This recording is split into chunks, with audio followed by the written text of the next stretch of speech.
자, 지난주에 마지막으로 살펴보았던 이 요한일서 3장 10절, 그러니까 오늘 본문 바로 앞절에서 이 요한 사도는 하나님의 자녀와 마귀의 자녀를 구분하는 기준을 말해 주었습니다. 자, 그 기준은 의를 행하는 것, 그리고 형제를 사랑하는 것, 이렇게 두 가지였습니다. 자, 이 두 가지 기준 중에서 의를 행하는 것에 대해서는 3장 1절부터 9절까지 이미 다루었었고, 자, 이제부터는 형제 사랑에 대해서 11절부터 18절까지 다루고 있는 것을 볼 수가 있습니다. 자, 요한은 먼저 의를 행하는 것, 하나님의 계명을 따라 선한 일을 하는 이것이 하나님의 자녀라면 누가 시키지 않아도, 누가 굳이 명령하지 않아도 그렇게 할 수밖에 없게 되는 당연하고 자연스러운 특성이라고 말했습니다. 자, 형제를 사랑하는 것 역시 마찬가지입니다. 자, 우리가 살아있는 사람이라면 다 숨을 쉬지 않습니까? 자, 그것과 똑같이 이 살아있는 그리스도인, 성령 안에서 거듭나서 살아있는 그리스도인이 형제를 사랑하는 것은 너무나 당연한 것입니다. 자, 그러나 이렇게 당연한 일임에도 불구하고 우리는 항상 죄인이기 때문에 의로운 일을 깨닫고 또 이것을 행하는 일에 항상 참으로 더딘, 참 느린 자들입니다.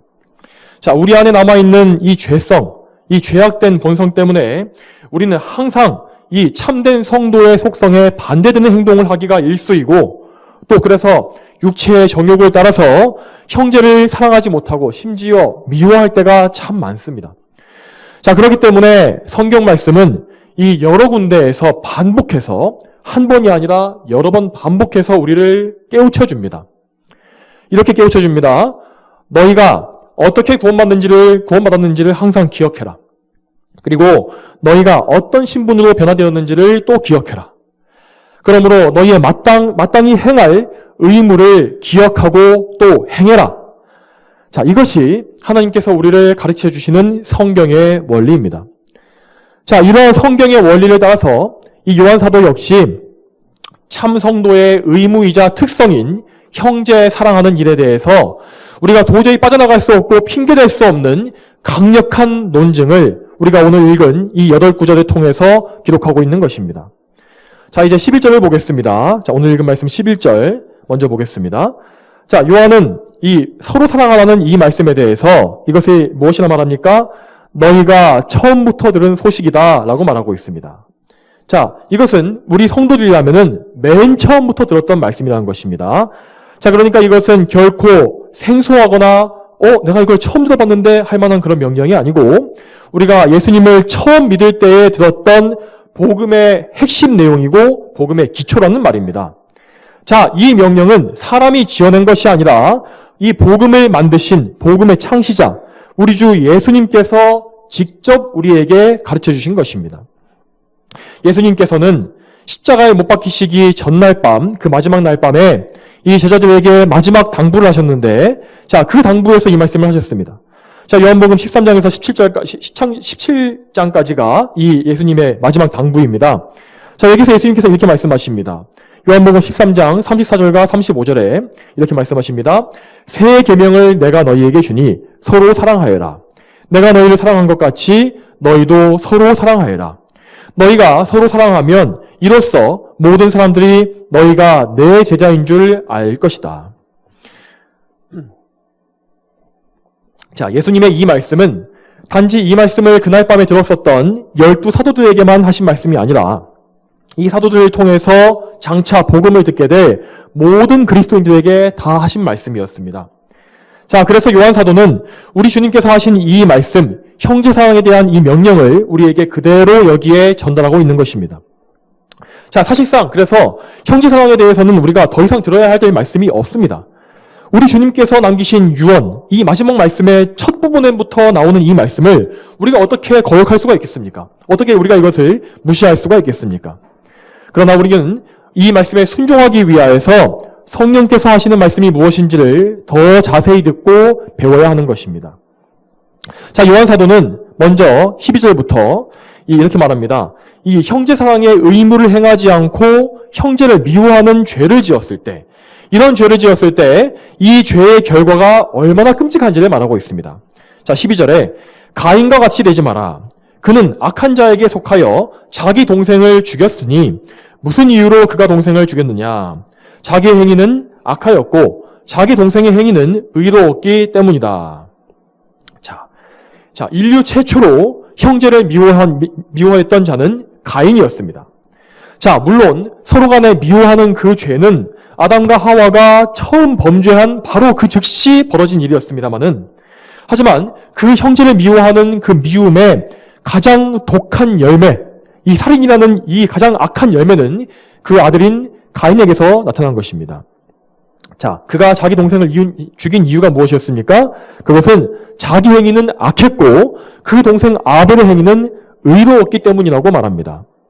자, 이 사건에 대한 구체적인 설명은 신약성경 히브리서 11장에 나오고 있는데, 거기 이 11장 4절에 보게 되면 이 가인의 동생 아벨은 믿음으로 가인보다 더 나은 제물을 드렸다고 말씀하고 있습니다. 자, 이 말씀이 무엇입니까? 아벨은 자기의 죄를 깨달은 자였습니다. 자기가 하나님 앞에 죄인이라는 것을 영적으로 알게 된 자인 것입니다. 그래서 그는 그 자신의 죄를 오직 피로써만 정결하게 할 수 있다는 사실을 안 것입니다. 자, 그는 이 믿음으로 말미암아 짐승을 잡아서, 자기가 길렀던 양을 잡아서 희생제사를 드렸으며, 이 희생제사를 통해서 제물이 피 흘려 죽는 이 제사를 통하여서 제사를 통해서 자신의 죄를 정결하게 하실 구원자 예수님을 아주 멀리서 바라본 것입니다.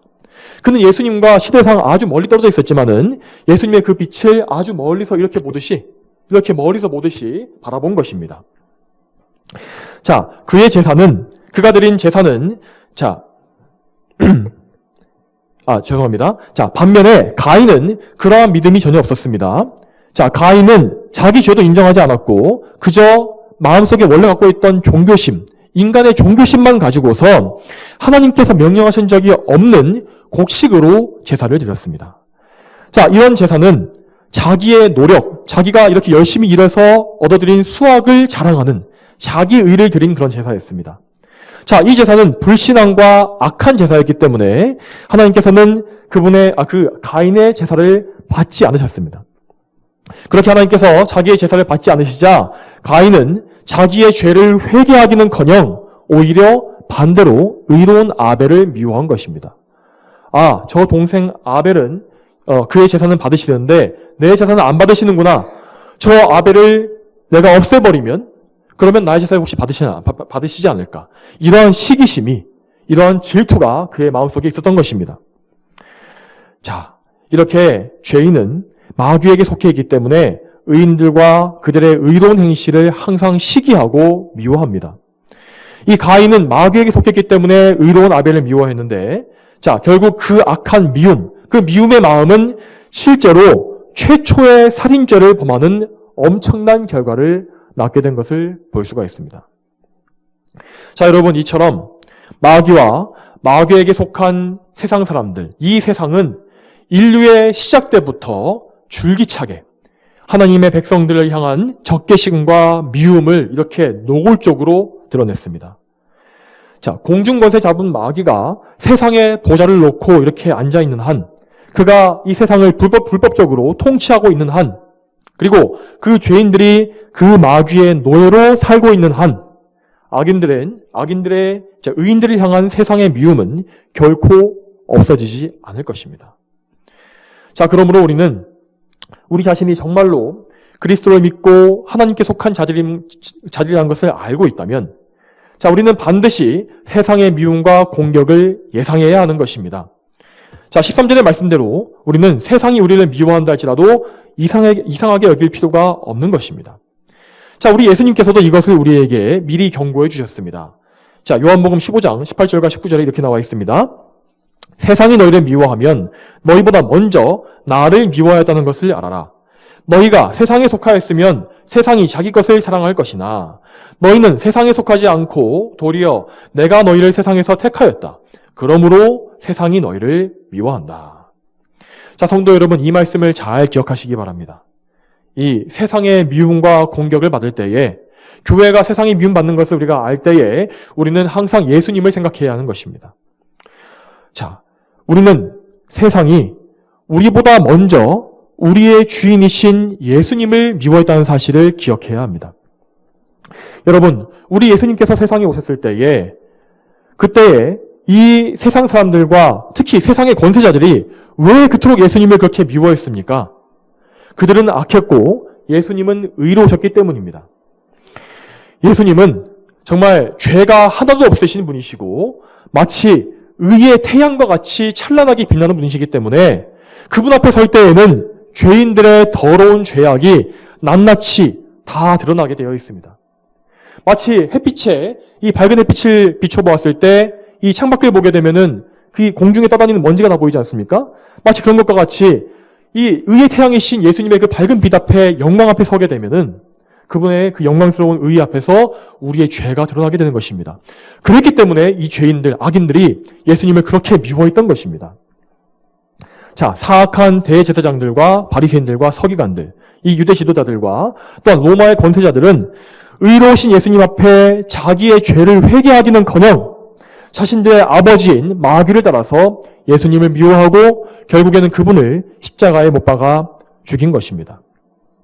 자, 그러므로 예수님께서는 십자가에 못 박히시기 얼마 전에 그들을 계속해서 인내해 주셨지만은 그들이 결국 예수님을 저버렸을 때에 이제 서기관들과 바리새인들을 향해서 이렇게 무서운 저주를 선포하셨습니다.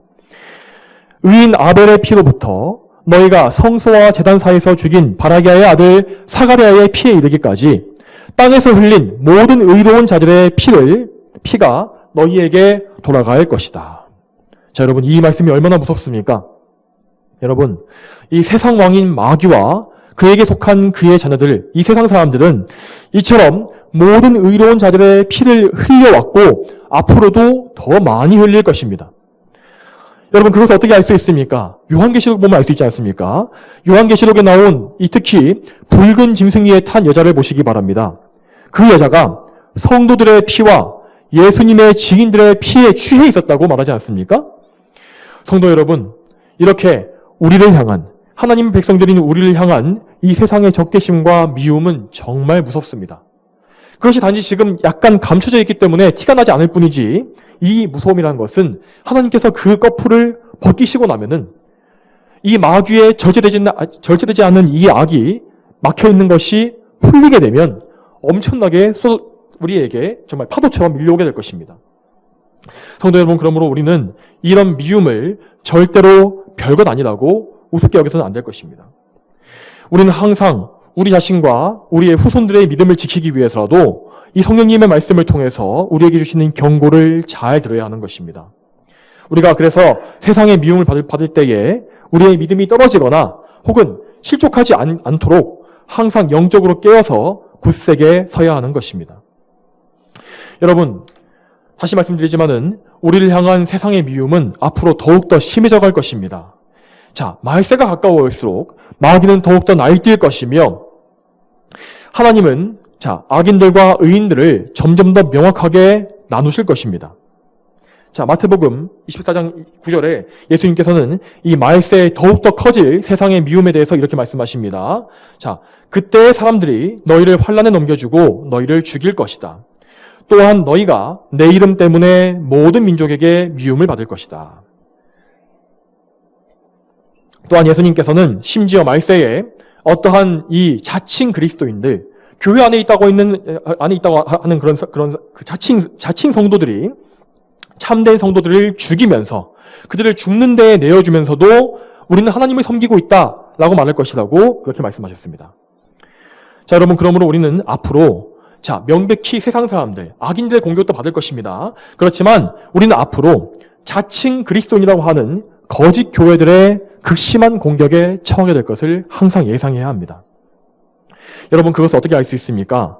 자, 우리가 지난 2년 동안 당해왔던 그 코로나 시국을 한번 생각해 보시기 바랍니다. 이 코로나 때에 많은 교회들이 예배를 닫았습니다. 자, 그렇지만 그때에도 소수의 교회들은 끝까지 예배를 고수하고 모든 공격과 불이익을 감수했지 않습니까?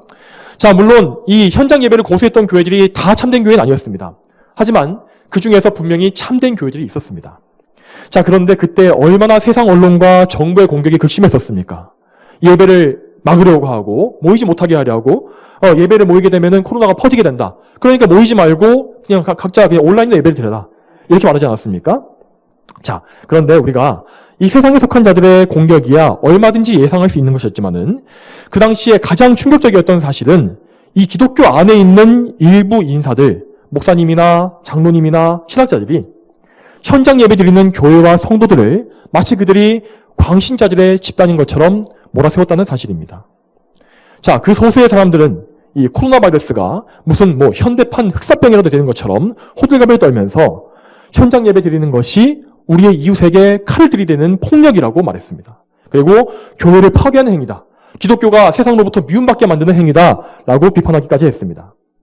여러분, 그렇지만 그 당시에 현장 예배가 금지되었던 중에도 다른 회사들, 이 세상의 회사들과 관공서들은 멀쩡히 모여서 업무를 보고 있었고 또 그 당시에도 식당들이나 지하철과 버스 이런 것들은 여느 때와 똑같이 사람들로 가득 차 있지 않았습니까? 그런데 왜 예배만 그렇게 탄압했던 것일까요? 자, 그 당시에 교회에 내려졌던 무자비한 예배 탄압은 그저 세상이 가지고 있는 기독교에 대한 혐오감, 이 예수님의 백성들에 대한 그 미움을 표현한 것이었을 뿐입니다. 정상적인 방역이 아니었습니다, 여러분. 그럼에도 불구하고 당시 교계의 일부 인사들은 이 방역 방침을 두둔하고 오히려 죄 없는 교회와 형제들을 비판하는데 앞장섰던 것입니다. 여러분, 우리는 이러한 현상들을 우습게 봐서는 안 됩니다. 이러한 현상들은 예수님께서 말씀하신 말세의 징조가 약간 드러났던 것입니다. 우리가 말세로 들어가기 전에 이런 것들의 징조를 약간 맛보아서 보았던 것입니다. 자, 물론 이번에는 교회 내부의 적들이 그저 그냥 욕을 하고 비판하는 것에서 멈췄습니다. 그렇지만 정말 마지막 때가 가까워 오게 되면 예수님 말씀대로 교회 내부의 적들이 예수님만을 믿고 의지하는 참 그리스도인들을 적그리스도에게 죽으라고 내어주는 그런 엄청난 일이 많이 벌어지게 될 것입니다.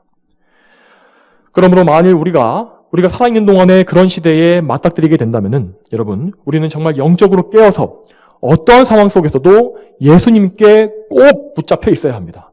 예수님께 꼭 붙어 있어야 합니다. 왜냐하면 우리 예수님께서는 세상에서 가장 큰 미움을 받으시고 또 온갖 고난을 받으시고 죽음을 당하셨으나 결국 승리하셨기 때문입니다. 그분 안에 우리의 승리가 있기 때문입니다. 요한복음 16장 33절에 이렇게 나와 있습니다. 내가 너희에게 이것들을 말하는 것은 너희가 내 안에서 평안을 갖게 하려는 것이다. 너희가 세상에서 환난을 당하나 용기를 내라. 내가 세상을 이겼다. 이처럼 예수님께서 뱀의 머리를 상하게 하시고 세상을 이기셨으므로 마귀와 그의 백성들에게는 최후의 패배와 사망이 이미 결정되어 있는 것입니다. 이 세상의 마지막 날에 예수님께서 공중에 다시 오실 때, 재림하실 때에 세상의 모든 민족들과 지도자들이 통곡할 것이라고 하셨던 말씀을 여러분 기억하시기 바랍니다. 그 말씀은 반드시 이루어질 것입니다. 이 세상은 이렇게 망할 것입니다. 그렇지만 우리 성도들은 건진받게 될 것입니다. 왜냐하면 하나님께서 우리를 세상 중에서 불러내어 택하셨기 때문입니다. 이제 이어서 14절을 보시기 바랍니다. 여기 이렇게 나와 있습니다. 우리는 사망에서 생명으로 옮겨갔다는 것을 알고 있으니. 자, 여러분, 사망에서 생명. 여기에 나타나고 있는 정말 예리한 대조를 눈여겨보시기 바랍니다.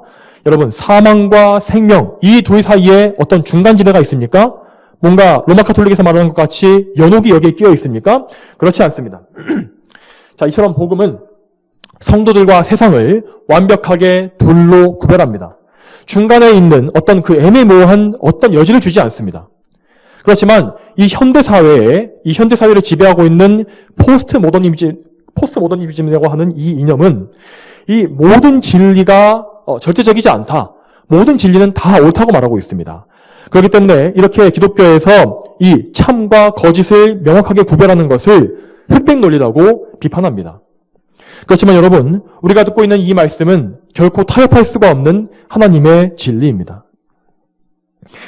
여러분, 하나님의 선택과 구원이 과연 애매할 수 있겠습니까? 하나님께서는 그분의 백성들을 단번에 그리고 확실하게 사망에서 생명으로 옮겨주셨습니다. 자, 그리고 이어서 14절 말씀은 이렇게 생명으로 옮겨진 참된 성도들의 중대한 표지, 그들이 나타내는 중대한 표지를 제시하고 있습니다. 자, 그것이 오늘 우리가 살펴보고 있는 형제 사랑이라는 것입니다. 자, 사망에서 생명을 옮긴 자들은 세상에 속하지 않고 하나님께 속하기 때문에 하나님 안에서 한 형제된 예수님의 몸된 이 형제들을 사랑할 수밖에 없습니다. 성도들은 영적으로 하나님 안에서 새로운 피조물이 되었습니다. 자, 하나님께서는 새로운 피조물인 성도들에게 사랑이라는 속성을 넣어주신 것입니다. 자, 그러나 반대로 어떤 사람이 자신을 성도라고 믿고 있고 혹은 평생토록 교회를 다닌다 할지라도 이 사랑이라는 성도의 속성이 전혀 그 속에서 드러나지 않는다면 그는 여전히 성도가 아니라 세상과 사망에 속한 자라는 것을 알아야 할 것입니다. 자, 이제 15절로 넘어가겠습니다. 죄송합니다. 자, 여기에서는 형제를 사랑하지 않는 자는 형제를 미워하는 자이고 그는 살인자라고 말하고 있습니다. 이것은 요한사도가 하는 말이 아니라 이 계명의 주인이신 예수님께서 직접 하신 말씀입니다. 자, 살인하지 말지니라 라고 한 말씀은 우리가 잘 아는 것처럼 모세가 시내산에서 받았던 10계명에 들어있는 말씀입니다.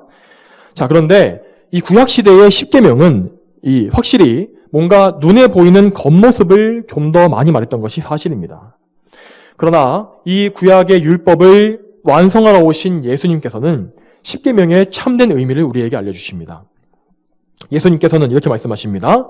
자, 우리가 마음으로 계명을 어기는 것 역시 똑같은 죄라고 말씀하셨습니다. 자, 왜냐하면 하나님께서는 우리의 마음도 똑같이 창조하신 분이시기 때문입니다. 마음을 창조하신 하나님께서는 우리의 마음에서 일어나고 있는 모든 일에 대해서도 그것이 죄라면 책임을 물으실 권리가 있으신 것입니다. 그러므로 우리의 마음 속에서 형제를 미워하는 자는 이 살인하지 말라고 하는 6계명을 어긴 것이 되고 또한 마음으로 음욕을 품은 자는 역시 7계명을 어긴 것이 되는 것입니다. 여러분, 그런데 자, 이러한 명백한 말씀을 성경을 통해 읽으면서도 마음대로 형제를 미워하는 자는 하나님을 인정하지 않는 죄인인 것이며 또한 자기의 죄도 깨닫지 못하는 영적으로 죽은 상태인 것이 분명한 것입니다. 그렇기 때문에 15절 말씀처럼 형제를 미워하는 자는 곧 살인자이고 영생이 그 안에 거하지 않는 것이 확실한 것입니다. 자, 여러분, 그런데 혹시 우리가 이 말씀을 들으면서 나 자신이 아니라 혹시 타인의 얼굴을 떨리고 계시지 않습니까? 아이고, 그 사람을 생각해 보니까 그 사람 하는 짓이 딱 이 말씀이 딱 맞는 말씀이네 라고 하는 그런 생각을 혹시 하시고 계십니까? 여러분, 그렇지만 우리는 이런 말씀을 들을 때에 다른 사람을 생각하는 것이 아니라 우리 자신을 생각해야 합니다. 이 말씀을 우리 자신에게 적용해야 하는 것입니다. 여러분, 우리가 참된 성도라면은 이 말씀, 형제 사랑에 대한 말씀을 제대로 들었을 때에 슬퍼하고 좌절할 수밖에 없습니다. 여러분 자신의 속마음을 좀 잘 보시기 바랍니다. 우리는 얼마나 자주 형제들을 사랑하지 못하고 심지어 미워합니까?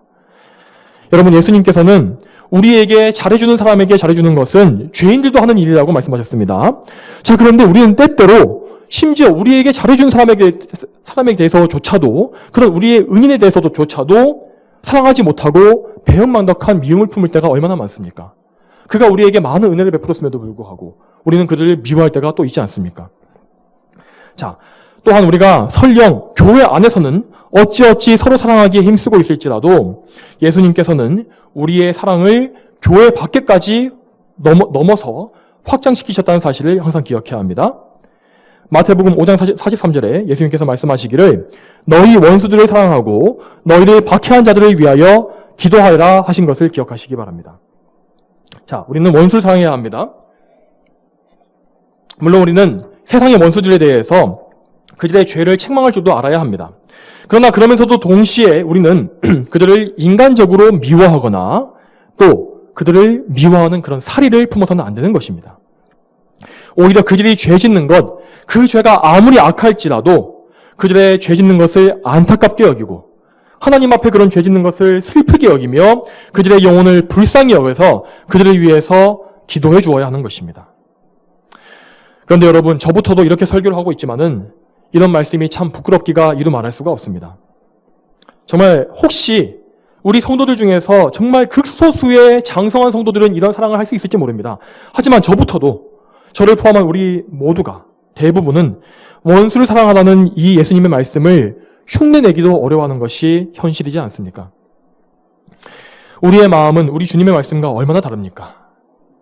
예수님의 위대한 사랑과 우리의 마음의 이 보잘것없는 사랑은 얼마나 엄청난 간격이 있습니까? 여러분, 이 말씀을 통해서도 우리는 그저 탄식하며 다시금 예수님의 은혜를 바라볼 수밖에 없는 것입니다. 예수님께서 우리를 위해서 이루신 공로, 그분의 은혜가 아니면 우리는 형제를 미워하는 이 죄 때문에 율법의 고발을 받아서 살인자로 기소되어 심판받을 수밖에 없는 것입니다. 우리는 설령 우리가 거듭난 성도라 할지라도 마음에 살인한 죄를 짓고 형제를 사랑하지 못하는 죄인들에 불과합니다. 그러나 우리는 우리의 이 미약한 사랑을 그냥 내버려 두어서는 안 됩니다. 내가 원래 이렇게 약하니까 뭐 어쩌겠냐, 이렇게 해서 안 된다는 것입니다. 우리는 우리의 이렇게 거룩하지 못한, 성화되지 못한 상태에 만족하거나 안주해서는 안 되는 것입니다. 우리는 성경의 말씀대로 장성한, 정말 이 영적인 어른과 같이 믿음의 분량, 그것을 이루어야 하는 것입니다. 연약한 그리스도인을 이끌어주고 원수까지도 사랑할 수 있는 영적인 아버지가 되어야 하는 것입니다. 그러므로 우리에게는 예수님의 은혜가 꼭 필요합니다. 우리를 먹여주고 우리를 자라게 할 그 예수님의 보혈과 은혜가 필요한 것입니다. 그래서 요한 사도는 우리가 영적으로 자라가게 하시기 위해서 이렇게 우리에게 베푸신 예수님의 놀라운 사랑을 또 말씀하고 있는 것을 볼 수 있습니다. 이어서 16절에 나와 있습니다. 그분이 우리를 위하여 자신의 목숨을 버리셨으니 이것으로 우리가 사랑을 알게 되었고. 여러분, 예수님께서는 참으로 구원할 수 없는 그 구제불능인 우리 죄인들을 위해서 자기 목숨을 버리셨습니다. 그분은 우리가 아직 그분과 원수였을 때에, 죄 때문에 원수였을 때에 우리를 먼저 사랑해 주셨고, 십자가를 통해서 우리를 하나님과 원수된 관계에서 자녀로 바꿔주셨습니다. 여러분, 예수님께서 십자가 위에서 하셨던 첫 번째 말씀이 무엇인지 아십니까? 그분은 우리 죄인들을 용서해달라고 하나님께 기도하셨습니다. 아버지시여, 저들은 자신들이 무엇을 하는지 알지 못하고 있으니 저들을 용서하소서. 이것이 예수님께서 십자가에서 처음으로 하신 말씀이었습니다. 예수님께서 십자가 위에서 올리신 이 간절한 기도가 응답되었기 때문에 이 기도의 응답으로 지금 우리가 이렇게 용서받고 하나님 안에서 있지 않습니까? 이렇게 우리가 예배드릴 수 있는 것, 이것이 예수님의 기도 덕분입니다. 자, 우리를 사랑하셔서 자기 목숨을 대속물로 주신 예수님, 이 예수님의 사랑에 대해서 로마서에 또한 이렇게 기록되어 있습니다. 로마서 5장 6절부터 8절까지 제가 읽겠습니다. 우리가 아직 연약할 때에 그리스도께서 정해진 때가 되어 경건하지 않은 자를 위하여 죽으셨다. 의로운 자를 위하여 죽는 자가 많지 않고 선한 자를 위하여 용감히 죽을 자가 간혹 있기는 하나 우리가 아직 죄인이었을 때에 그리스도께서 우리를 위하여 죽으심으로 하나님께서 우리를 향한 자신의 사랑을 나타내셨다. 이 말씀과 같이 예수님께서 우리를 위하여, 죄인인 우리를 위하여 자기 목숨을 버리셨습니다. 그분은 마귀와 세상에게 목숨을 빼앗기신 것이 아니라 자기 목숨을 스스로 내어놓으신 것입니다. 예수님께서 이처럼 자기 목숨, 생명을 버리시기까지 우리를 사랑하시고 완벽한 대속을 이루어내셨기 때문에 우리는 성령으로 거듭나서 죄의 씻음을 받고 참 사랑이 무엇인지를 이제 알게 된 것입니다. 그러므로 우리가 정말 예수님의 사랑을 안다면 우리를 위해 목숨을 내어주신 예수님을 닮게 될 것입니다. 그렇게 되면 우리는 형제들을 위해서 목숨을 버리더라도 그것이 마땅한 것이라는 사실을 참으로 알게 될 것입니다. 이처럼 우리는 형제들을 위하여 목숨을 버리는 사랑까지도 참으로 행해야 하는 것입니다. 그것이 바로 성도의 참된 특성입니다. 이제까지 많은 믿음의 사람들, 성도들이 이 믿음으로 말미암아 자신의 생명을 포기하고 순교자가 되었으며 자기의 생명을 버려서 수많은 사람들의 영혼을 구했던 것을 우리는 볼 수 있습니다. 여러분, 비록 우리는 이러한 수준까지 아직 이르지 못했다 할지라도 우리에게 이런 믿음을 달라고 간구해야 할 것입니다. 자, 물론 형제를 위해서 목숨을 버리는 것은 우리 사람으로서는 예수님의 사랑을 가장 많이 닮은 가장 높은 경지라고 말할 수 있을 것입니다. 자, 요한 사도는 이처럼 최고의 경지, 최고의 사랑을 말한 이후에 우리가 당장 실천할 수 있는 더 낮은 사랑에 대해서 말하고 있는 것을 볼 수 있습니다.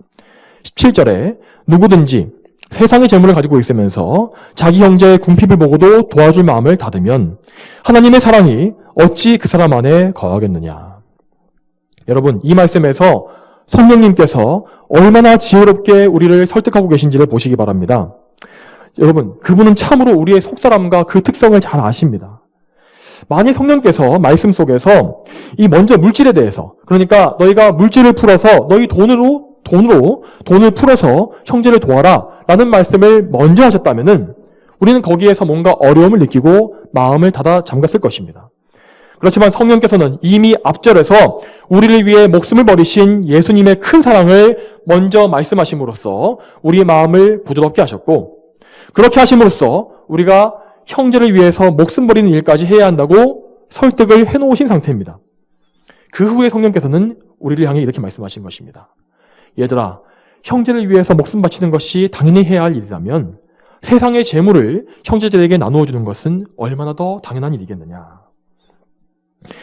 형제를 위해서 목숨 버리는 일은 자주 일어나지 않는 매우 희귀한 상황입니다. 그러나 궁핍한 형제를 물질로 돕는 것, 혹은 그들을 위해서 시간을 쓰거나 여러 가지 방법으로 그들의 필요를 채워주는 것은 우리의 신앙생활 속에서 아주 흔하게 맞이할 수 있는 기회들입니다. 하나님께서는 이런 작은 기회와 상황을 우리에게 먼저 허락하시면서 그런 작은 일들에서 우리가 얼마나 하나님께 잘 순종하는지를 보시는 것입니다.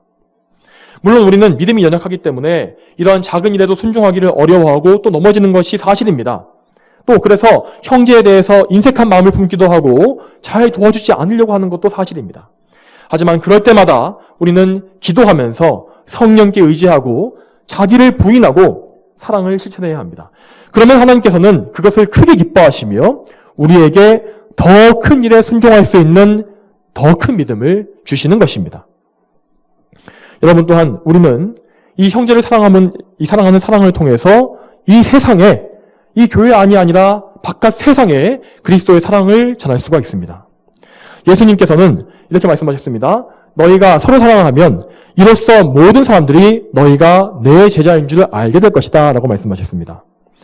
물론 세상 사람들은 교회와 성도들을 볼 때에 미워하는 일이 더 많습니다. 그렇지만 그들 중에 어떤 사람들, 마음이 조금 덜 악하고 좀 겸손한 사람들, 그런 사람들은 성도들의 사랑을 볼 때에 자신의 모습을 깨닫게 될 것이고 세상과는 다른 이 기독교 신앙의 탁월함을 깨닫게 될 것입니다. 분명히 이러한 일들은 복음 전파에 큰 유익을 줄 것이고 예수님의 그 거룩한 이름이 세상 사람 중에서도 칭송받게 되는 일을 만들어낼 것입니다. 실제로 이러한 원리대로 초대교회 성도들은 이 세상 사람들과 비교했을 때에 정말 탁월하게 높은 사랑과 도덕성을 보여주었습니다. 당시에 로마 사람들과 비교했을 때 너무나도 높은 우월한 사랑과 도덕성을 보여주었기 때문에 그렇게 구별된 거룩함에 감동받은 많은 로마 사람들이 신앙을 가지게 되고 교회로 들어오게 되는 그런 역사가 일어났다는 것을 우리는 볼 수 있습니다. 여러분, 우리 역시 그렇게 해야 합니다. 특히 오늘날과 같이 사람들의 사랑이 식어지고 점점 사람들이 잔인해지고 냉혹해지는 이런 시대에 더욱더 우리는 우리의 사랑을 보여줌으로써 그들이 정말 교회로 들어오게 되고 예수님의 참 사랑을 알게 하는 그런 효과적인 전도를 해야 하는 것입니다. 자, 마지막으로 요한사도는 18절에 다시금 권면하고 있습니다. 자녀들아, 우리가 말과 혀로만 사랑하지 말고 행함과 진실함으로 하자. 성도 여러분, 예수님께서는 우리를 위한 대속을 다 이루셨을 뿐만 아니라 또한 우리가 따라야 할 완벽한 삶의 모범을 다 보여주셨습니다. 그분은 정말로 그냥 말과 혀로만 한 것이 아니라 행함과 진실함으로 우리를 친히 사랑해 주셨습니다. 그러므로 우리가 참으로 예수님을 믿어서 구원받고 예수님과 연합된, 예수님과 한몸된 그런 자들이라면은 예수님을 정말 따라서 행함과 진실함으로 사랑하는 것이 마땅한 것입니다. 세상은 점점 사랑이 식어가고 또한 교회 안에서도 똑같은 일들이 벌어지고 있습니다. 과거에 뜨거웠던 교회들과 비교해서 오늘날의 많은 교회들은 정말 온갖 시기 질투나 파당 짓는 것, 그런 냉랭함이 가득합니다. 그런 뜨거운 사랑, 예수님께 대해서든지 성도 간에서든지 그런 뜨거운 사랑이 식어지고 있습니다. 그러나 우리는 이러한 악한 시대의 흐름을 역행해야 합니다. 거꾸로 가야 합니다. 언제나 우리는 세상의 죄에 대해서 맞서면서 예수님만 바라보고 의지하며 그분을 따라가야 하는 것입니다. 여러분, 이제 말씀을 맺겠습니다. 오늘 말씀을 전한 저와 또한 이 말씀을 들은 여러분 모두가 예수님의 크신 사랑을 잘 깨닫게 되길 원합니다. 그분의 사랑을 알게 됨으로 말미암아 우리가 역시 예수님도 사랑하고 형제를 사랑하고 또한 더 나아가서 우리의 원수까지 사랑하는 그런 진실한 사랑을 가지게 되기를 축복합니다. 다 함께 기도하겠습니다. 거룩하신 아버지 하나님, 오늘도 부족한 죄인을 통하여서 하나님 말씀이 전파되게 하시고 이 요한일서의 말씀, 우리가 서로 사랑해야 한다는 이 거룩한 말씀을 듣게 해주시니 감사합니다. 하나님 아버지, 저희는 참으로 죄인이고 연약하여서 자기를 사랑하지만 남을 사랑하고 형제를 사랑하는 그 일, 더 나아가서 원수를 사랑하는 이 놀라운 계명에는 정말 이르지 못하는 것이 저희의 참 이 비참한 현실입니다. 주님, 저희를 불쌍히 여겨 주시옵소서. 저희의 거룩하지 못하고 연약한 것을 불쌍히 여겨 주시옵소서. 저희를 그리스도의 보혈로 더욱더 깨끗하게 하시고 더욱더 하나님의 말씀을 따라서 더 큰 사랑을 할 수 있는 그런 믿음의 그런 장성한 분량이 이룰 수 있도록 도와주시길 소망합니다.